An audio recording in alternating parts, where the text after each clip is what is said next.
ಮೊದಲನೇ ಹೆಂಡತಿಗೆ ಕೈಕೊಟ್ಟ ಇನ್ನೊಬ್ಬಳನ್ನು ಮದುವೆಯಾದ ಭೂಪ.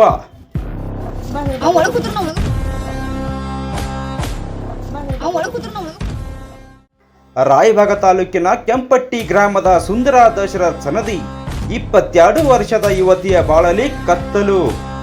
ದಶರಥ್ ಎಂಬ ಯುವಕ ಅದೇ ಗ್ರಾಮದ ಸುಂದರ ಎಂಬ ಯುವತಿಯನ್ನು ಪ್ರೀತಿಸಿ ಮದುವೆಯಾಗಿ 4 ವರ್ಷಗಳೇ ಕಳೆದೆವು. ಇತ್ತೀಚೆಗೆ ಗಂಡನ ನಡತೆ ಬಗ್ಗೆ ಅನುಮಾನ ವ್ಯಕ್ತಪಡಿಸಿದ ಹೆಂಡತಿ 4 ತಿಂಗಳಲ್ಲಿ ತನ್ನ ಬಣ್ಣ ತೋರಿಸಿದ್ದಾನೆ. ಸುಂದರ ಹುಷಾರ ಇಲ್ಲದ ಟೈಮಲ್ಲಿ ತನ್ನ ಸಂಬಂಧಿ ಎಂದು ಮನೆಗೆ ಬಂದ ಲಕ್ಷ್ಮಿ ಎಂಬ ಯುವತಿ ದಶರಥನನ್ನು ಮರಳು ಮಾಡಿ ಬುಟ್ಟೆಗೆ ಹಾಕಿಕೊಂಡಿದ್ದಾಳೆ ಎಂದು ಆರೋಪ ಮಾಡುತ್ತಿದ್ದಾಳೆ ಮೊದಲನೇ ಹೆಂಡತಿ. ಸದ್ಯ ದಶರಥ್ ಇಬ್ಬರನ್ನು ಮದುವೆ ಮಾಡಿಕೊಂಡು ಮೊದಲನೆಯವಳನ್ನು ಬೇಡ ಎಂದು ಹೇಳುತ್ತಿದ್ದಾನೆ. ಮೊದಲನೇ ಹೆಂಡತಿ ಕಣ್ಣೀರು ಹಾಕುತ್ತಾ ರಾಯಭಾಗ ಪೊಲೀಸ್ ಠಾಣೆ ಮೆಟ್ಟಲು ಏರಿದ್ದಾಳೆ. ನನ್ನ ಪಾಪನ ಇದ್ರಾಗ ತಗ್ಸಿದ್ದು ರೀ ನಾವು. ಆಮ್ಯಾಗ ನನ್ನ ಮನೆಗೆ ಬಂದಿದ್ದು ರೀ ಅಂತ ನನ್ನ ಪಾಪನ ನಾನು ತೀರ್ಕೊಂಡಿದ್ದ ನಾನು ನೋಡಕ್ಕೆ ಬಂದಿದ್ರಿ. ಮತ್ತು ಬಂದು ಏನು ಮಾಡತ್ತೀರಿ ವೈನಿರಿ ಆರಾಮದೇರಿ? ಇಬ್ಬರು ಜನರು ಹೆಂಗೆ ಪರಿಚಯ ಆಗ್ತದ? ನನ್ನ ಮಗುಗೆ ಹಾರ್ಟ್ ಒಳ್ಳಾಗಿತ್ತು ರೀ, ಐದ್ರಾಗ ತಗ್ಸೋದಿತ್ತು ರೀ. ಅದನ್ನ ತಗ್ಸಿದ್ರು ಅವ್ರು ನಮ್ಮ ಮನೆಗೆ ಬಂದಿದ್ರು. ಅವ್ರ ಮಮ್ಮಿ ಮತ್ತು ಅವರ ಮನೆಗೆ ಬಂದಿದ್ರು. ನಮ್ಮ ಮನೆಗೆ ರೀ ಬಂದು ಒಂದು ದಿವ್ಸ ನೈಟ್ ಒಂದು ದಿವ್ಸ ವಸ್ತಿ ಇದ್ರು ನಮ್ಮ ಮನ್ಯಾಗ ರೀ. ವಸ್ತಿ ಇದ್ಮ್ಯಾಗ ಏನಾಯ್ತು ರೀ ವೈನಿರಿ ಮತ್ತು ಹೆಂಗಾಯ್ತು ರೀ ಅಂತ ನಾನು ಹಾರ್ಟ್ ಬೆಳ್ಳಿಲಾಗಿತ್ತು ತಗ್ಸಿದ್ರು ರೀ ಅಂತ ನನ್ನ ಗಂಡಗೆ ಅಣ್ಣ ಅಂತೇಳಿ ಮಾತಾಡಕತ್ತಾಳ್ರಿ.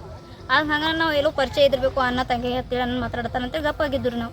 ಅದು ಹಂಗೆ ಅವ್ರಿಗೆ ಸಂಪರ್ಕ ಜಾಸ್ತಿ ಆಕೈತಿ ರೀ. ಅದು ನನಗೆ ಮೊಬೈಲ್ದಾಗ 2-3 ಸರಿ ಸಿಕ್ಕ್ರಿ. ಅವ್ನು ಸಿಕ್ಕಿದ್ಮ್ಯಾಗ ನಾನು ಕೇಳೀನಿ ರೀ ಯಾಕೆ ಈಕೆ ನೀನು ಕೂಡ ಇರ್ತಾಳು, ಫೋಟೋ ಯಾಕೆ ತಗೋತಾಳ ಅಂತೇಳಿ. ಅವಾಗ ನಾನು ಕೂಡ ಅವ್ನು ಮಾತು ಬಿಡೋದ, ನಮ್ಮ ಮನೆಗೆ ಬರೋದು ಕಮ್ಮಿ ಮಾಡೋದ, ಮನೆಗೆ ಬರೋದು ಕಮ್ಮಿ ಮಾಡಕತ್ರಿ. ಎದಕ್ಕೆ ಮನೆಗೆ ಬರೋದು ಕಮ್ಮಿ ಮಾಡೋದು? ನಾನು ಕೆಲಸ ಮ್ಯಾಗಿದ್ದೇನು, ವಸ್ತಿ ಕೆಲ್ಸಕ್ಕೆ ಹೋಗ್ತೇನು, ಕೆಲಸ ಮುಗಿದ್ಮೇಲೆ ಬರ್ತೇನಲ್ಲ ಮನೆಗೆ. ನಾನು ತಗೊಂಡು ಕೂಡ ಜಗಳ ತೆಗಿಯಾಕತ್ತೇನೆ ರೀ ಮನೆಗೆ ಬರ್ಲಾಗನ. ಅವ್ರ ಮಮ್ಮಿ ಪಾಪ ನನಗೆ ಹಂಗೆ ಹೇಳಕತ್ತಾರೆ. ಇಲ್ಲ ಮತ್ತು ಕೆಲ್ಸಕ್ಕೆ ಹೋಗ್ತಾ ಹೋಗ್ಲಿ ಬಿಡ್ಲ, ಹೋದ್ಮ್ಯಾಗ ಬರ್ತಾ ಎಷ್ಟು ದಿವಸ ಹೋಗ್ತಾನೆ ರೀ ಕೆಲ್ಸಕ್ಕೆ. ತಿಂಗಳ ಒಂದು ಸರಿ ಮನೆಗೆ ಬರೋದಿಲ್ಲ ರೀ ಅವ್ನು. ತಿಂಗಳು ಪೂರ್ತ ಹೊರಗೆ ಇರ್ತಾರೆ. ಫೋನ್ ಹಚ್ಚಿ ಕೇಳ್ರೆ ಫೋನ್ ಸ್ವಿಚ್ ಆಫ್ ಮಾಡ್ತಾನೆ ರೀ. ಮತ್ತು ನಾ 2-3 ಸರಿ ನನಗೆ ಈ ಕಡೆ ಸಿಕ್ಕಿದ್ದಾನೆ ರೀ. ಅವ್ನು ಸಿಕ್ಕ ನಾನು ಫೋನ್ ಪೊಲೀಸ್ ಕಂಪ್ಲೇಂಟ್ ಕೊಟ್ಟಿದ್ದೇನೆ ರೀ. ಕೊಡೋಣ ನನಗೆ ಏನು ಹೇಳಿದ್ರು ಒಯ್ತಾನಂತ ಹೇಳಿದ್ರಿ. ಒಯ್ತಾನಂತ ಹೇಳಿಕೇಶನ್ ಒಂದು ತಿಂಗಳು ಟೈಮ್ ಕೊಡು ಅಂತೇಳಿ ಕೇಳಿದ್ರಿ. 24 ತಾರೀಕು ತನಕ 24 ತಾರೀಕಿಂದ 24 ತಾರೀಕು ತನಕ ಟೈಮ್ ಕೊಟ್ಟಿದ್ರು ರೀ ನಾವು. ಅದಾದ್ಮೇಲೆ ಅವನಿಗೆ ಫೋನ್ ಹಚ್ಚಿದ್ರಿ ಬಾ ಅಂತೇಳಿ ಅಂತ ಬರ್ತೇನಂತ ಹೇಳಿನ್ರಿ. ಇಬ್ಬರು ಕೂಡ 3 ಮಂದಿ ಕೂಡ ಜನ್ಮ ಮಾಡಿದ್ರೆ ಬಾ, ಇಲ್ಲದ್ರೆ ನಾನು ಕೂಡ ಬರಬೇಡ ಅಂತ ಹೇಳಿದ್ರಿ. ನಾನು ರಾಯಭಾಗ ಪೊಲೀಸಿಗೆ ಬಂದು ಕಂಪ್ಲೇಂಟ್ ಕೊಟ್ಟಿದ್ದೀನಿ ರೀ.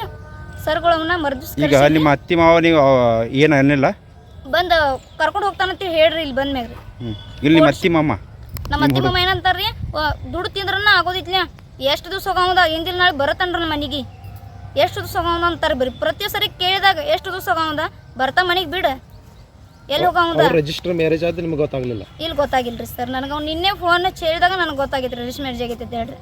ನಿನ್ನೆ ನನಗೆ ಅವ್ನು ಕರೆಯಕ್ಕೆ ಬರ್ತೇನೆ ಫೋನ್ ಹಚ್ಚಿದಾಗ ನಾವು ಫೋನ್ ಎಬ್ಸಿಕೇಶನ್ ಬರ್ತೇನೆ ಅಂತ ಹೇಳೋಣ. ನಮ್ಮ 3 ಮಂದಿ ಕೂಡಿ ಇರೋದತ್ತ ನಾನು ಯಾರ ಕೇಳೋಣ ದಶರಥ್ ಲಕ್ಷ್ಮೀ ಸನದಿ ಅಂತ ಹೇಳ್ತಾನೆ ರೀ ಅವ್ನು. ಮತ್ತು ನಾ ಯಾರ ಕೇಳಿದ್ಗೆ ನೀನು ನಾನು ಹೆಂತಿಲ್ಲ 3 ಮಂದಿ ಕೂಡಿ ಇರೋದು ಅಂತ ಹೇಳ್ತಾರೆ. ನಾ ಇದಕ್ಕೆ ಕಬ್ಬು ಕೊಡಂಗಿಲ್ಲ ರೀ. ನನಗೆ ನನ್ನ ಗಂಡು ಬೇಕು ರೀ. ನಂಗೆ ನ್ಯಾಯ ಯಾರು ಕೂಡಿ ಇರೋದು ಅಂತಾರೆ? ವಕೀಲ ನನ್ನ ಗಂಡ 3 ಮಂದಿ ಕೂಡಿ ಇರೋದು ಅಂತೇಳಿ ಅಂತಾರೆ ಅವ್ನು. ನಿಮ್ಮ ಗಂಡ ಅಂತ? ನನ್ನ ಗಂಡ ಅಂತಾನ್ರಿ. ಹಂಗೆ ನೀ ಅಕ್ಕಿ ಕೂಡ ಕೂಡಿರಕ್ಕಿದ್ದೆ ಅಂದ್ರೆ ಬಾ ಒಂದು ರೂಮ್ನಾಗ ಜನ್ಮ ಮಾಡೋನು 3 ಮಂದಿ ಅಂತ ಹೇಳ್ತಾನೆ ರೀ ನನಗೆ.